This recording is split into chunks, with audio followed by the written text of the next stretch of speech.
안녕하세요. 네, 저는 경기도 광주에 살고 있는 네 아이의 엄마입니다. 저는 초등학교 2학년 딸, 그리고 초등학교 1학년 딸, 6살 유치원생 아들, 그리고 2살 아들, 이렇게 고만고만한 네 아이와 함께 살아가고 있습니다. 제가 아이들을 워낙에 좋아하기 때문에 저는 스트레스 없이 아이들을 정말 잘 키울 수 있을 거라고 생각을 했고요. 그리고 나름 잘 키우고 있다라고 생각을 했었습니다. 근데 코로나 사태가 터진 이후로 아이들과 붙어 있는 시간들이 늘어나면서 정말 그 모든 생각들이 제 자만이었다는 것을 알게 되었습니다. 코로나19가 이슈가 되기 시작할 당시에 저희 막내를 제외한 나머지 3명의 아이는 이미 방학 중이었고요. 한 달만 더 지내면 개학이다 하고 위로를 하고 있는 중이었습니다. 처음에는 잠시 이러다 말겠거니 했습니다. 메르스나 사스도 이렇게까지 길게 사태가 진행되지 않았기 때문에 이번 코로나 사태도 당연히 그럴 거라고 생각을 했었습니다. 하지만 신천지의 슈퍼 전파자가 나오면서 기하급수적으로 늘어나는 숫자를 보면서 그때부터는 진짜 심각성을 느끼고 아이들을 학원까지 모두 끊어가면서 데리고 있기 시작을 했습니다. 그게 2월 말이었습니다. 그때부터 지금까지 저희는 집에 꼼짝없이 갇혀서 사는 신세가 되었습니다. 아이들이 개학을 해서 학교를 나가고 있기는 하지만 그것도 이제 띄엄띄엄 다니고 있고 일주일에 한 번 이런 식으로만 가고 있고요. 셋째 병도 이제 병설 유치원을 다니고 있다 보니 학교랑 똑같이 교차 등원을 실시하고 있고요. 4개월을 넘는 시간 동안 아이들과 함께 있으면서 굉장히 좋았던 부분들도 있었고 힘든 부분도 솔직히 있었습니다. 다 같이 집에 있으니까 아침에 아이들을 깨워서 학교를 보내야 한다라는 부담감이 없어서 남편만 출근을 시키고 나면 아이들과 함께 늦잠을 잘 수도 있었고요. 밥을 제 시간에 꼭꼭 챙겨 먹이지 않아도 되고 빨래도 매일매일 돌리지 않아도 된다라는 편안함이 있었습니다. 하지만 밥을 제 시간에 먹일 필요는 없었지만 새끼를 꼭 먹어야 하기 때문에 아이들에게 새끼를 해내는 게 몸이 너무 힘들고 지쳤습니다. 거기다가 아이들의 배는 어떻게 그렇게 다 나눠져 있는지 밥을 먹여놨는데 돌아서서 간식을 찾아내는 통에 어느 순간부터 집에 과자며 음료수며 박스채로 쌓여 있기 시작했고 과일도 끊이지 않고 냉장고에 자리를 잡고 있었습니다.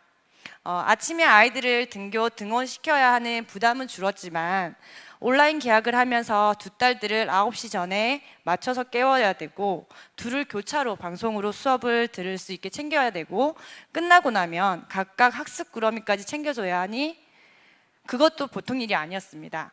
저희 아이들은 아직까지는 저학년이기 때문에 제가 다 챙겨주고 다 가르쳐야 되는 상황들이더라고요.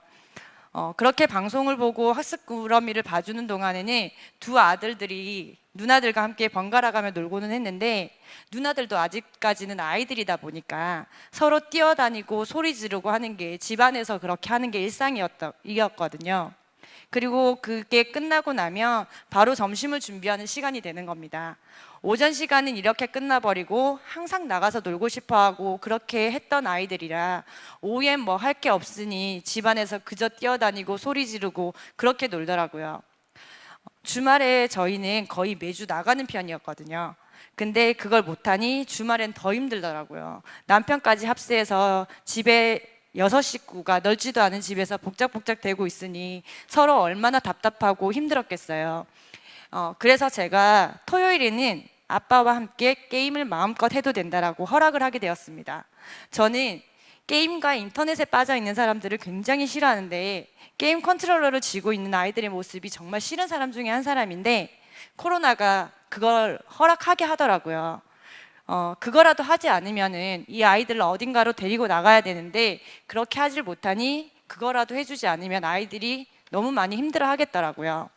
그리고 아이들도 저처럼 힘든 부분이 있었을 거라고 생각을 하는데요. 일단 제가 눈으로 확인했을 때 느껴졌던 부분들만 간단히 말씀을 드리자면 나가지 못하고 있다 보니까 에너지 발산이 안 되니 아이들끼리 놀다가 싸우는 일이 너무 많이 잦아지고요. 꼭 한 명씩 울면서 그 놀이가 끝나는 일이 많아지더라고요. 그리고 첫째는 딸이지만 성향이 조금은 아들 같은 아이라서 나가서 뛰어놀고 운동을 하면서 스트레스를 풀어나는 아이인데 1월에 방학을 하고 한동안 다니고 있던 태권도 학원도 못 가고 하다 보니 스트레스가 많아졌는지 얼마 전에 보니까 원형 탈모가 와 있더라고요. 병원을 갔더니 코로나 사태 이후로 이런 아이들이 많아졌다고, 영양 상태가 나쁜 것이 아닌 이상 걱정하지 않아도 된다라고 말씀하시면서 안심을 시켜주시더라고요. 그리고 둘째는 이번에 이제 1학년 학교를 입학하는 해였는데 초등학교 입학식이 없어졌고 새 친구들을 만나지 못해서 너무너무 아쉬워하고 있었습니다. 반편성은 이미 끝난 상태였는데 평생에 한 번밖에 없는 학년기 첫 입학식을 못했으니 얼마나 많이 아쉽겠어요. 나중에 이 아이들은 초등학교 입학식도 못한 역사적인 아이들이 되겠죠. 셋째는 울고불고 떼쓰는 걸로 일을 해결하려는 경향이 굉장히 강해졌습니다. 워낙에 눈물이 많은 아이이기도 하지만 그 강도가 너무너무 심해져서 그런 적 없던 아이가 화가 나면 장난감을 던지거나 약간은 과격해졌다고 할까요? 나가서 뛰어다니고 땀 흘리며 놀아야 하는 전형적인 아들인데 나가질 못하고 나가봐야 마스크 쓰고 마트 잠깐 다녀오는 정도이니 얼마나 답답하고 스트레스였겠어요. 그거를 울고 떼쓰는 걸로 풀었던 거죠. 그리고 막둥이는 이제 17개월이라 소리도 많이 지르고 사고도 많이 치는 시기라 제가 그놈 하나 쫓아다니느라 하루 종일 혼이 쏙 빠지기도 했거든요. 낮잠 시간만 기다릴 정도로 바쁘게 다니는 아이거든요.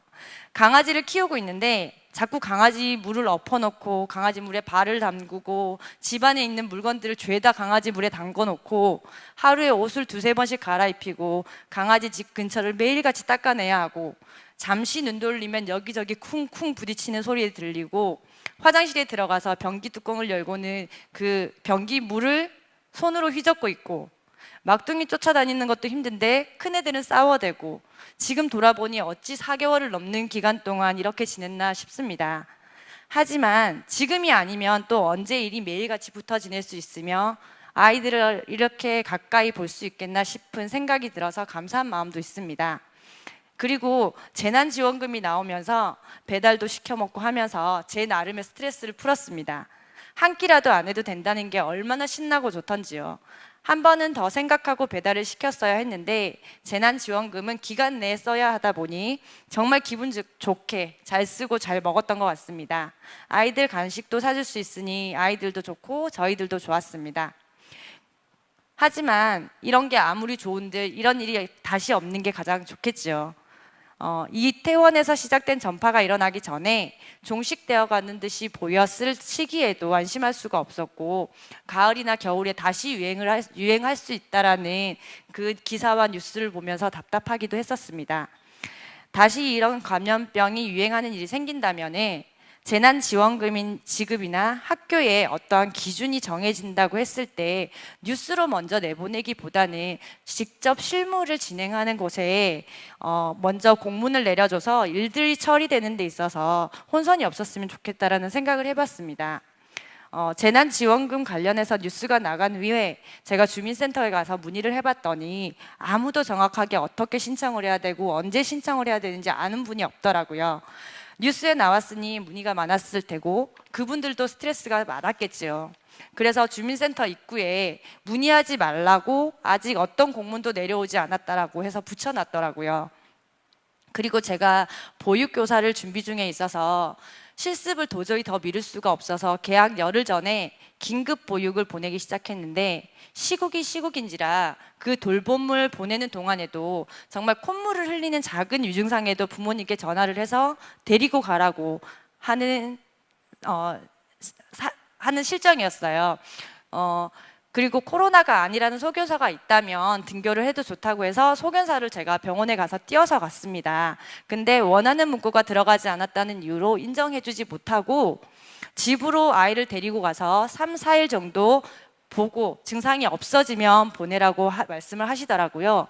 그 문구가 등교 가능입니다. 요즘 시국에 병원에서 등교 가능을 써줄 리 만무하죠. 그래서 제가 받은 소견서가 일반 비염으로 격리 필요 없음이었습니다.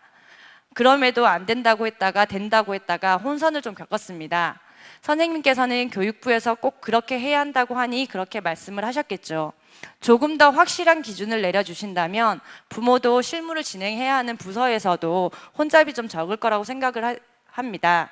그리고 집에 있는 게 가장 좋을 때이긴 하지만 부득이하게 일을 해야 하는 부모님들을 위한 장치도 되어 있었으면 좋겠습니다. 유증상이라고 전화를 한다고 해서 모든 부모님들이 데리고 갈 수 있는 상황은 아니니까요.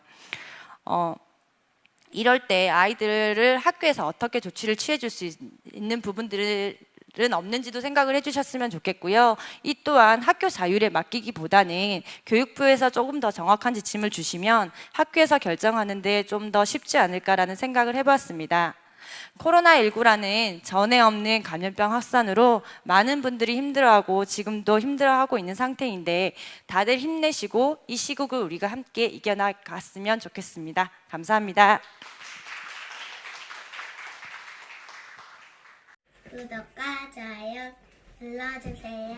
잠깐! 알람 설정 잊지 마세요. 예쁘게